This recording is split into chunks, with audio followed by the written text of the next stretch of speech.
저는 이번 고난주간 특세기간 동안 어제 설교의 주제대로 나는 죽고 예수가 살게 하소서. 시작.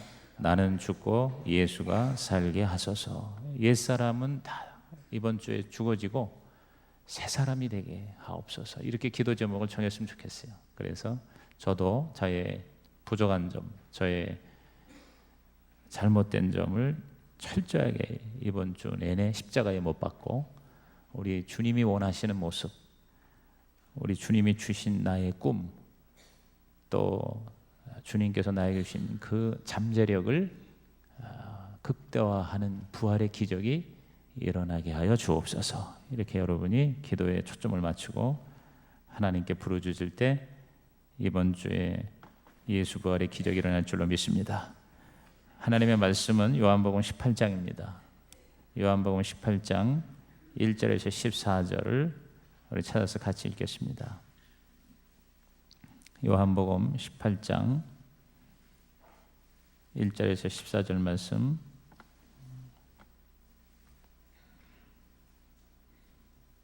우리 생명의 삶을 가지신 분은 14일 월요일 아침 본문을 찾으시면 됩니다. 요한복음 18장 1절에서 14절 다 찾으셨죠? 자, 같이 읽으시겠습니다. 예수께서 이 말씀을 하시고 제자들과 함께 기드론 시내 건너편으로 나가시니 그곳에 동산이 있는데 제자들과 함께 들어가시니라. 그것은 가끔 예수께서 제자들과 모이시는 곳이므로 예수를 파는 유다도 그곳을 알더라. 유다가 군대와 대제사장들과 바리새인들에게서 얻은 아랫사람들을 데리고 등과 횃불과 무기를 가지고 그리로 오는지라. 예수께서 그 당할 일을 다 아시고 나아가 이르시되 너희가 누구를 찾느냐? 대답하되 나사렛 예수라 하거늘 이르시되 내가 그니라 하시니라. 그를 파는 유다도 그들과 함께 섰더라. 예수께서 그들에게 내가 그니라 하실 때에 그들이 물러가서 땅에 엎드러지는지라. 이에 다시 누구를 찾느냐고 물으신데 그들이 말하되 나사렛 예수라 하거늘 예수께서 대답하시되 너희에게 내가 그니라 하였으니 나를 찾거든 이 사람들이 가는 것은 용납하라 하시니 이는 아버지께서 내게 주신 자 중에서 하나도 잃지 아니하였사옵나이다 하신 말씀을 응하게 하려 함이로라. 이에 시몬 베드로가 칼을 가졌는데 그것을 빼어 대제사장의 종을 쳐서 오른편 귀를 베어버리니 그 종의 이름은 말고라. 예수께서 베드로더러 이르시되 칼을 칼집에 꽂으라. 아버지께서 주신 잔을 내가 마시지 아니하겠느냐 하시니라. 이에 군대와 천부장과 유대인의 아랫사람들이 예수를 잡아 결박하여 먼저 안나스에게로 끌고 가니 안나스는 그 해의 대제사장인 가야바의 장인이라. 가야바는 유대인들에게 한 사람이 백성을 위하여 죽는 것이 유익하다고 권고하던 자로라. 아멘. 저는 여기서 예수 그리스도를 바라볼 때 예수님의 영성과 그리고 예수님의 사랑을 느낍니다. 1절에 예수께서 이 말씀을 하시고, 이 말씀이라는 것은 앞에 요한복음 17장에 최후의 만찬이 다 끝나고 제자들을 위하여 하늘을 우러러 기도하신 내용입니다. 사실 말씀보다는 기도죠. 그래서 요한복음 17장은 기도의 대헌장이라고 그러는데 예수님이 제자들, 다시 말해서 저와 여러분입니다. 오늘 교회를 위해서 기도하신 그 기도예요. 전체가 다 기도입니다. 그래서 여러분이 혹시 오늘 시간 되시면 요한복음 앞에 17장을 읽어보시면 도움이 될 겁니다. 거기서 예수님께서 간절한 기도가 결국 두 가지인데, 하나가 거룩하게 하옵소서, 둘째는 하나 되게 하옵소서. 거룩과 순결 그리고 연합과 일치를 위해서 기도를 하셨어요. 그 기도하시고 그 말씀하시고 제자들과 함께 기드론 건너편에 있는 동산이라 그랬어요. 이 동산이 바로 겟세마네 동산 혹은 감람산이라고도 합니다. 감람산 안에 있는 겟세마네 동산. 이 동산은 예수님의 기도의 자리입니다. 특별한 기도의 자리. 그러니까 여기 이 말씀, 그 다음에 동산, 이게 바로 뭐냐? 말씀과 기도죠. 즉 다락방의 말씀과 겟세마네 동산의 기도.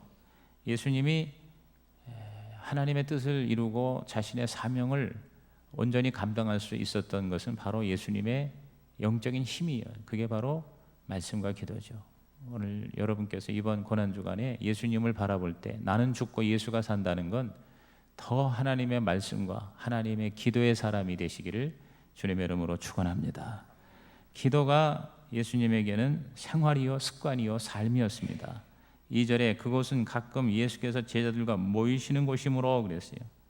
여기 가끔이라고 그랬지만 사실은 영어 성경에 보면 often이라고 되어 있어요. 즉 자주입니다. 자주. 그러니까 정기적으로 제가 볼 때는 아마 우리 금요 철야식으로 겟세마네 동산에서 예수님이 철야 기도를 하셨다고 봐요. 근데 그것의 연장이 이제 마지막 이 주님이 십자가에 달리기 전날 밤에 목요일 밤 철야 기도, 겟세마네 기도, 정말 땀이 피가 되도록 하나님께 부르짖는 그 기도, 그 기도가 이제 요 1절, 2절이 다 끝난 겁니다. 그러니까 밤새도록 기도한 상황이 지금 새벽 미명에 잡히는 상황이에요. 근데 요 요한은 이걸 간단히 처리를 했습니다. 다른 복음서 마태나 또 마가의 복음에서는 밤새도록 그 기도로 씨름하는, 그래서 제자들은 잠을 자고 3번이나 와서 너희가 나와 함께 깨어서 한시도 기도할 수 없더냐, 이렇게 예수님께서 몸부림치며 기도하신 자리죠. 그래서 예수님은 바로 이렇게 특별한 시간과 특별한 공간을 정하셔서 하나님께 기도하셨다. 하나님의 아들 예수께서 이렇게 기도의 삶을 사셨다고, 습관을 들였다고 한다면 우리 죄인인 저와 여러분은 말할 필요가 없겠죠. 이번 고난주간을 통해서 여러분은 기도의 사람으로 예수의 모습이 부활이 되기를 주의 이름으로 축복합니다. 말씀과 기도의 모임, 오늘 이 새벽에 나오신 여러분이 바로 예수님을 닮아가는 겁니다. 예수님처럼 기도가 쉽지 않습니다. 1년에 딱 한 번 모인다고 하는데도 모이지 못하는 이유가 일어나질 못하고, 또 새벽에 나가면 하루 종일 해롱해롱 하니까 그게 못 견디니까 나오지 못하는 사람도 있지만, 그럼에도 불구하고 여러분이 이렇게 나올 수 있었다는 것은 여러분에게 믿음이 있다는 증거고, 여러분은 예수님을 사랑한다는 증거고, 예수님처럼 되고 싶은 그런 영적인 거룩한 열망이 여러분 안에 있다는 증거인 줄로 믿습니다. 오늘 우리는 예수처럼 기도할 때 우리는 뭐예요? 시험 들지 않아요. 거기 보면 유다도 그것을 알더라 그랬어요. 이제 2절 3절에 유다 얘기가 나오는데, 유다가 그것을 알았어요. 기도의 자리를 알았지만 진정한 기도의 사람이 못 되었다는 겁니다. 유다는 아마 딴짓을 하고 있었을 거예요. 같이 모였어도 기도에 몰입하는 게 아니라, 예수님처럼 되려고 하는 게 아니라 예수님을 이용하고 또 정치적인 야망을 가지고 또 자기 욕심을 채우는 전혀 딴 생각을 한 거예요. 그러니까 기도의 사람에서 유다가 결국 실패하니까 자기 스승을 팔아먹는 앞잡이가 된 거예요. 그래서 3절에 군대와 대제사장들과 아랫사람, 바리새인들의 아랫사람을 데리고 등과 횃불과 무기를 가지고 거리로 왔다 그랬습니다. 이게 바로 무엇입니까? 여기 예수님이 워낙 강력한 사역을 하다 보니까 수많은 사람들이 따르니까 예수를 잡는 것이 이게 보통 일이 아니라고 생각해서 사기꾼, 앞잡이, 배신자 유다를 내통을 시키고, 그리고 여기 보니 군대와, 그래서 여기 말하는 이 군대는 적어도 300에서 600명 정도의 규모를 가진 그 당시 로마의 군대의 단위예요. 이제 나중에 보면 12절에 보면은 천부장까지 와 있어요.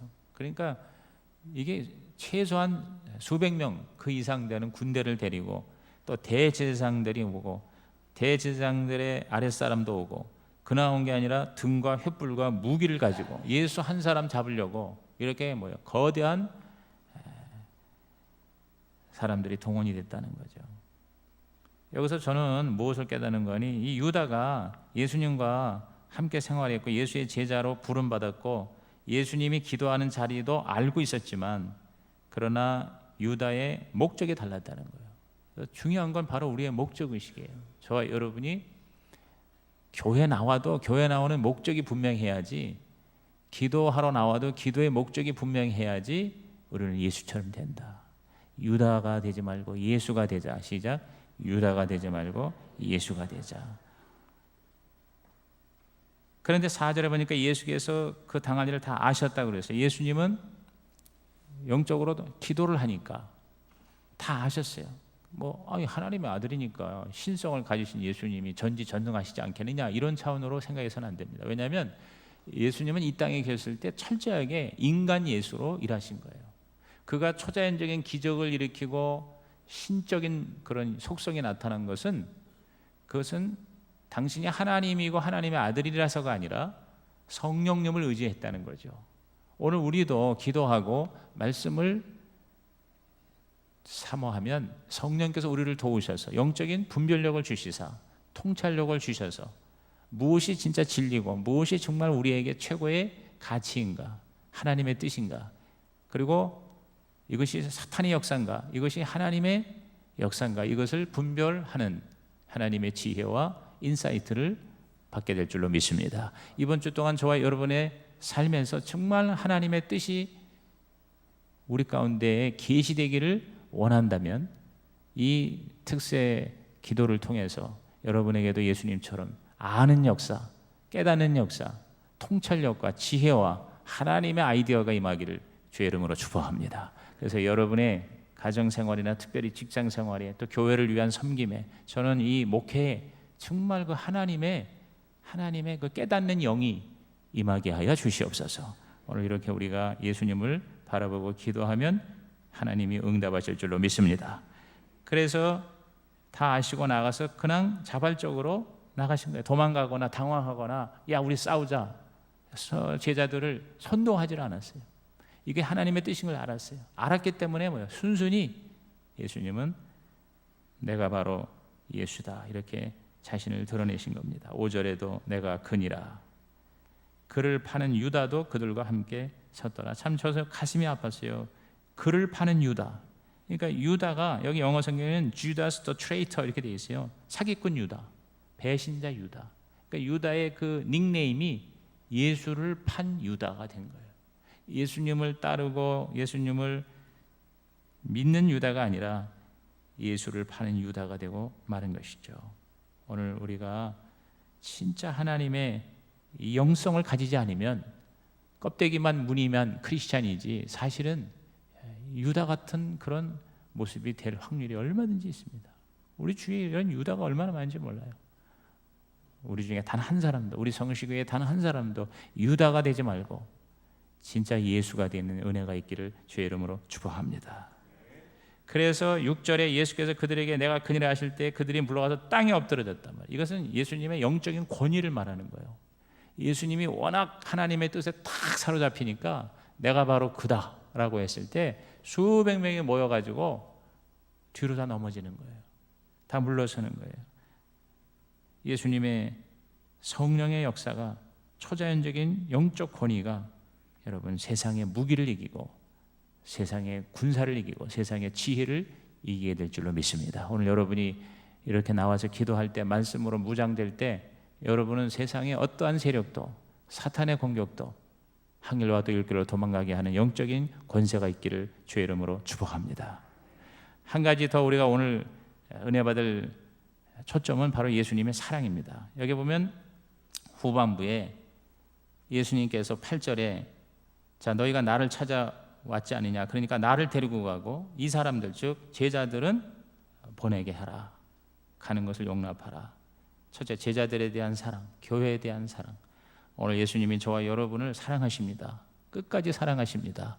여러분, 우리에게 문제가 많고 교회가 여러 가지 어려움이 있어도 예수님은 당신의 몸된 교회와 당신이 핏값 주고 사신 제자들, 성도들 끝까지 사랑하시는 걸 믿으시길 바랍니다. 여러분, 실망하고 좌절하지 마십시오. 사람들이 나를 사랑하지 않는다고 슬퍼하지 마시고 오늘 나를 위해 십자가에서 죽으신 예수, 그만큼 나를 사랑하신 예수가 여러분에게 확실할 때 여러분 끝까지 승리하시기를 주의 이름으로 축원합니다. 여기 보니 제자들을 하나도 잃지 않겠다. 9절에 아버지께서 내게 주신 중에서 하나도 잃지 아니하였사옵나이다 하신 말씀 응하게 하려 함이라 그랬어요. 그러니까 한 사람도 하나님은, 예수님은 실족하는 걸 원하지 않으시고 그리고 내치지 않으시는구나. 그 제자에 대한 사랑. 두 번째는 여기 원수에 대한 사랑이 있어요. 10절에 거기 대제사장의 종 말고라고 하는 자가 달려드는 것을 베드로가 칼로 치니까 오른편 귀가 떨어져 나갔어요. 그랬을 때 11절에 예수께서 베드로들을 이르시되 칼을 칼집에 꽂으라 그랬어요.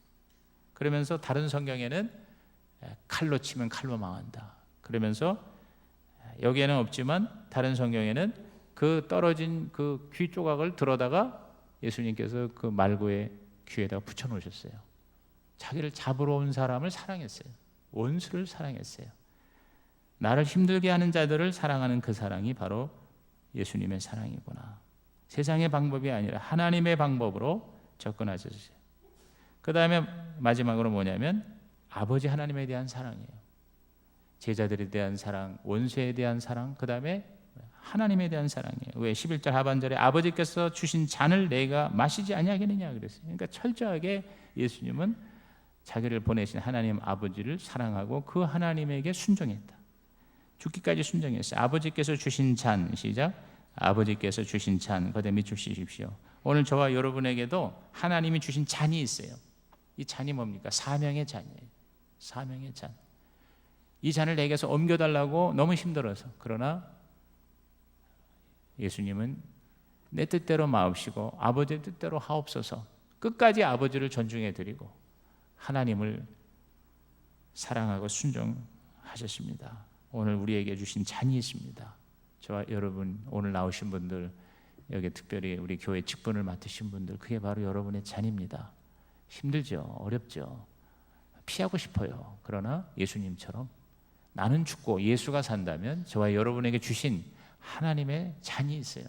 진짜 여러분이 거듭났고 하나님의 사랑과 은혜가 확실하다면 그 잔을 알게 돼요. 성령 받으면 그 잔이 무엇인지를 압니다.